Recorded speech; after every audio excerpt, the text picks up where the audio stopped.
네, 안녕하세요. 오늘 2021년 2월 23일. 오늘 이제 국채 금리에 대해서 좀 정리를 해드리고 수혜를 받을 수 있는 종목들에서 말씀을 드리도록 하겠습니다. 먼저 좀 시작하기 앞서서 제가 어제부터 좀 제가 이제 이런 카톡방을 좀 새로 해서 오전에 제가 정보를 이렇게 좀 드리는데 제가 영상을 오후에 찍기 때문에 오전에 이렇게 장 전에 좀 뉴스 나온 것들은 제가 영상을 찍기 힘들기 때문에 이렇게 제가 정보를 이렇게 채팅으로 드리도록 하겠습니다. 뭐 보시면은 오늘 오전에 금리에 대해서 좀 말씀을 드렸고요. 그래서 또 미국 시장에서는 이런 여행주들이 많이 올랐다. 테슬라는 떨어지고 여행주들이 많은 상승을 보였습니다. 라고 제가 오전 8시 40분쯤에 말씀드렸죠. 그래서 뭐 말씀드린 게 뭐 하나투어 종목도 말씀드렸고 지연어 종목도 말씀을 드렸는데 뭐 하나투어부터 보시면은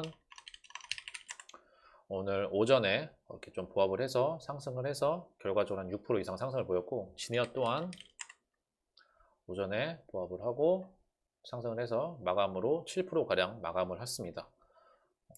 뭐 추가적으로 여러 가지 뭐 반대로 러시아 백신이 오늘 이제 스푸트니크 생산 기지를 발표한다라고 했는데 오히려 저는 이슈 소멸로 관련주들이 조정이 올 수 있는 가능성이 있기 때문에 주의하시기 바랍니다. 이렇게 제가 또 언급을 드렸는데 보시면은 뭐 바이넥스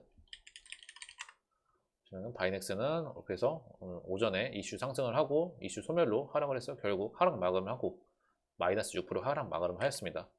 또 뭐 EID 이런 관련주들 ID 제가 잘못 쳤네요. 보시면은 똑같이 하락을 해서 결과적으로 마이너스 12% 마감. 이렇게 제가 주의하시는 종목도 또 뭐 루시드 또한 오늘 이렇게 있기 때문에 좀 조심하시라. 뭐 세원도 하락 마감하였고 또 뭐 제가 오늘 매매 전략 간단하게 말씀을 드리기 때문에 도움을 받으실 분들은 와셔서 좀 참가하시길 바라겠습니다. 다시 본론으로 들어가서 국채 금리에 대해서 다시 말씀을 드리면은 국채 금리 한마디로 이제 이 이자율에 대한 수익인데 이게 국채 금리가 대략 쉽게 제가 좀 말이 길어지기 때문에 이런 걸 다 하나하나 설명드리면 30분 이상 좀 제가 영상이 길어질 거라서 간단히 설명드리겠습니다. 우선 국채 금리가 대략 1.5% 이상이 되면은 주가 하락으로 이어집니다. 보시면은 네. 10년 만기 국채 수익률이 1.5%를 넘어갈 경우 주가가 8%가량 하락할 수 있다. 보시면은 국채 금리를 검색해 보시면은 나오죠. 미국 10년채 채권 수익률 요걸 이제 국채 금리라고 표현을 하는데 지금 대략 1.36 부근이죠. 이게 1.5%가 되면은 왜 주가가 하락을 하느냐? 이제 이 채권 수익률을 보통 안전 자산으로 표현을 하죠. 주식은 위험 자산으로 표현을 하는데 이 채권 수익률이 1.5%가 되면은 이 안전 자산의 수익률이 보장이 되고 안정성도 보장이 되기 때문에 보통 이런 큰 거대 자금들이 이런 안전 자산으로 많이 옮겨가게 됩니다. 또 저희 이 국내 시장은 국내 증시는 외국인들이 많이 주도를 한다라는 말씀 많이 들어보셨죠? 보시면은 이런 금리가 높아지니까 지금 외국인들이 오후 거래일째 지금 많은 매도량을 보이고 있습니다. 때문에 이 국채 금리가 올라간다라고 하면은 이 안전자산으로 많이 넘어가고 주가가 좀 많이 하락하는 모습을 보이기 때문에 좀 주의를 하시길 바라며 지금 대응 전략이 두 개 있습니다. 보시면은 이거에 대해서 그래서 이제 이 국채 금리에 대해서 미국 연준이죠. 패드 이 연준 파월 의장이 이거에 대해서 발언을 할 모습을 보이고 있습니다. 23일과 24일에 이 국채 금리에 대해서 쉽게 말하면은 올리는 게 좋겠다, 내리는 게 좋겠다 이 둘 중에 하나로 결정이 되겠죠. 뭐 올리는 게 좋겠다라고 하면은 주가는 하락할 것이고 뭐 내리는 게 좋겠다라고 하면 다시 주가가 좀 반등을 해서 회복하는 모습을 보일 거라고 저는 예상을 하고 있습니다. 먼저 그러면은 간단하게 그럼 금리를 낮춰서 주가 상승을 한다, 다시 회복을 한다라고 하시면은 원래 가지고 있던 포트폴리오대로 그대로 다시 천천히 모아 가시면서 왜냐면은 최근에 나온 뉴스를 보시면은 골드만삭스 해외 거대 기업이죠. 이렇게 의미가 있기 때문에 코스피가 목표 주가를 3,700까지 잡아놨습니다. 좀 작은 기업도 아니고 골드만삭스라는 글로벌 투자 은행이기 때문에 좀 의미가 있기 때문에 뭐 이게 정답은 아니지만 오늘 나온 기사 중에 이렇게 코스피 주가를 해서 연기금 매도 인플레이션 우려할 수준 아니야 라고 이렇게 좀 언급을 했기 때문에 긍정으로 본다고 하면은 국채 금리를 완화시키고 다시 회복을 하는 모습 이렇게 예상을 한다고 하시면은 뭐 실적 바탕이 되는 종목들, 뭐 반도체, 2차 전지, 뭐 반도체 종목 같은 경우에는 제가 저번에 말씀드린 뭐 SFA 반도체 오늘 이렇게 시장이 안 좋음에도 불구하고 보합을 유지하는 모습. 웬만한 종목들이 전부 다 하락을 했음에도 이렇게 자리를 지켜주는 종목들은 강한 종목들은 이유가 있습니다. 실적이 바탕이 되고 지금 차량용 반도체가 많이 이슈가 되고 있죠. 그렇기 때문에 이렇게 자리를 지키는 종목들은 이유가 있기 때문에 주가가 회복을 한다. 그럼 빠르게 회복할 수 있는 종목들, 반도체, 2차 전지 이렇게 실적이 바탕이 되는 종목들 이런 종목들에 대해서 접근하시면 좋겠고 반대로 금리를 올려라 라고 이제 파월 의장이 언급을 하게 된다면은 이제 다만 다르게 생각을 하셔야 될 게 이 금리가 올라간다고 해서 무조건 나쁜 게 아니라 이 금리가 올라간다는 말은 결국 이런 경기 회복 기대감이 반영이 된 겁니다. 경기 회복이라 말씀드리면은 이런 실물 경제가 회복을 한다는 거겠죠. 실물 경제가 회복해서 뭐 우리 좀 와닿기 쉽게 말씀드리면 보복 소비가 일어날 수도 있고 이런 건설, 뭐 생산 이런 원자재들이 생산력이 엄청나게 증가를 해서 원자재 수요가 늘어나기 때문에 가격이 올라가게 되겠죠.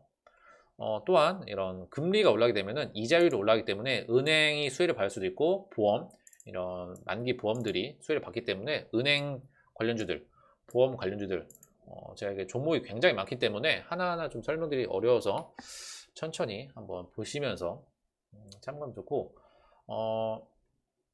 먼저 보복 소비부터 말씀드리면은 경기 회복을 하면은 지금 코로나 때문에 이런 소비가 많이 위축이 돼 있는데 경기 회복을 해서 보복 소비 이루어지면 가장 빠르게 나타날 수 있는 종목이 여행과 항공이 있죠. 왜냐면 지금 여행과 항공을 가고 싶어하는 사람들이 굉장히 많기 때문에 이쪽에 가장 빠르게 회복을 할 것 같고요.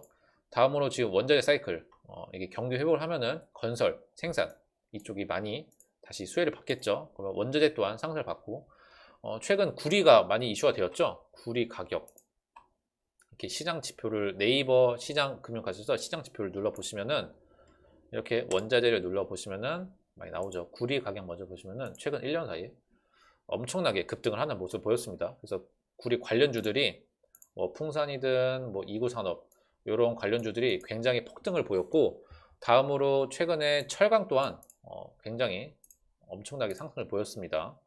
원자재 보시면은 뭐 이렇게 이 중에서 철강이 제가 어디인지 모르겠지만 철강 또한 굉장히 많은 상승을 보였고 석유도 어제 제가 알기로는 어제쯤에 큰 상승을 보였습니다. 유가 보시면은 아니면은 뭐 유가 시세 검색을 하시면은 나오죠. 지금 60달러 이상 유지를 하면서 배럴당 60달러 이상 유지를 하면서 관련주들이 굉장히 상승을 하는 모습을 보였고 오늘은 제가 알기로는 곡물 보시면은 곡물이 아마 오늘 좀 많이 급등을 보였습니다. 그 중에서도 뭐 농우바이오나 뭐 인바이오 한번 제가 검색을 해보겠습니다. 농우바이오 네, 농우바이오는 1%, 인바이오는 한 10% 상승. 그래서 곡물 가격 또한 상승을 했고 뭐 대두 가격도 제가 저번에 말씀드렸다시피 이 미중 갈등 이제 미중 갈등들이 히토류를 중국이 히토류를 무기로 삼고 있으면 미국은 대두를 무기로 삼고 있다. 중국이 대두 소비량이 굉장히 많기 때문에 대두 뭐 관세나 아니면 뭐 세금이나 뭐 가격을 높게 하면은 타격을 많이 받기 때문에 이 대두 이쪽에 이슈가 되고 있었는데 최근 또 원자재 중에 대두 또한 원자재로 식자재 원자재로 포함이 되겠죠. 보시면은 네, 원자재 중에 대두 또한 최근 1년 사이에 많은 폭등을 보였기 때문에 그 중에서 좀 종목 중에는 샘표 그래서 저는 아직 또한 제가 샘표를 5만원 부근에서 말씀드렸는데 그 다다음 날쯤에 아마 10% 이상 상승을 보이면서 이슈가 되고 있는데 저는 아직 또한 만약에 이제 연준이 내일이나 내일 모레 금리를 좀 더 올리는 게 좋겠다라고 언급이 된다고 하면은 이쪽으로 접근을 하시면 좋겠죠. 그래서 저는 이제 이렇게 이런 종목들을 하나하나 좀 말씀드리면은 시간이 길어지기 때문에 천천히 보시면서 한마디로 간단하게 정리를 해드리면은 내일이나 내일 모레 이제 이 연준이 발표를 할 겁니다. 발표는 아니지만 언급을 할 겁니다. 이 금리를 올려라 내려라.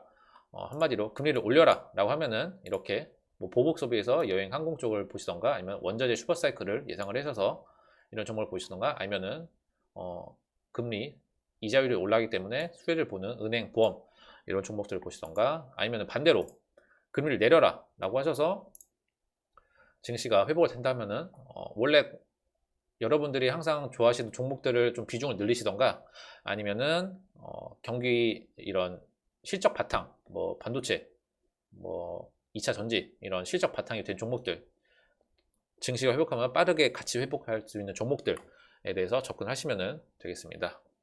이상으로 영상을 마치도록 하겠으며 영상이 도움이 됐으면 좋아요와 구독 부탁드리겠습니다.